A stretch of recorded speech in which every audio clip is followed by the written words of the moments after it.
आज का यह कार्यक्रम राष्ट्रीय निर्माण की नई और प्रेरक गाथा का उत्सव है।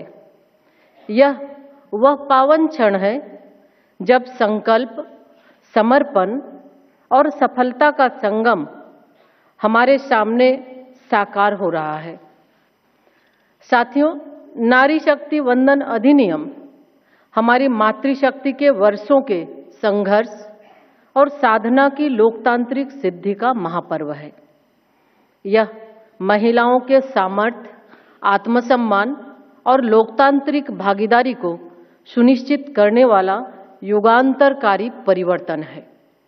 माननीय प्रधानमंत्री जी, आपने हमें यह दृष्टि दी है जिससे आज भारत की बेटियां विकास रथ की ध्वजवाहक बन रही हैं और आपके वुमेन लेड डेवलपमेंट के विजन के साथ विश्व पटल पर अपनी नई पहचान स्थापित कर रही है। यह अधिनियम इसी परिवर्तन का संवैधानिक उद्घोष है। यह निर्णय इसलिए भी विशेष है कि पिछले 3 दशकों में अनेकों प्रयास हुए, लेकिन माननीय प्रधानमंत्री जी के दृढ़ संकल्प ने इस परिवर्तन को वास्तविकता में बदल दिया है। इस अप्रतिम पहल के लिए देश की आधी आबादी की ओर से आपका हृदय से हार्दिक आभार। माननीय प्रधानमंत्री जी, जैसा कि आपने हमेशा प्रेरित किया है, 2047 तक विकसित भारत का मार्ग हमारी महिलाओं के सशक्तिकरण से ही प्रशस्त होगा। आपकी दूरदर्शिता ने देश की करोड़ों बहनों को सुरक्षा, सुविधा और सम्मान का कवच दिया है और इसी का परिणाम है कि आज वे उपलब्धियों के नए आयाम स्थापित कर रही हैं।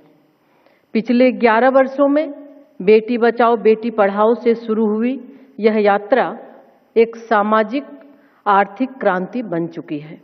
उज्ज्वला योजना से जल जीवन मिशन तक और मुद्रा योजना से लेकर लखपति दीदी और ड्रोन दीदी तक, इन सभी पहलों ने महिलाओं को लाभार्थी से लीडर और निर्भर से आत्मनिर्भर बनाया है। स्टेम में बेटियों की बढ़ती भागीदारी, विश्व में सर्वाधिक महिला पायलट्स और पंचायतों में लाखों निर्वाचित महिला प्रतिनिधि, ये बदलते भारत की गौरवशाली तस्वीर है।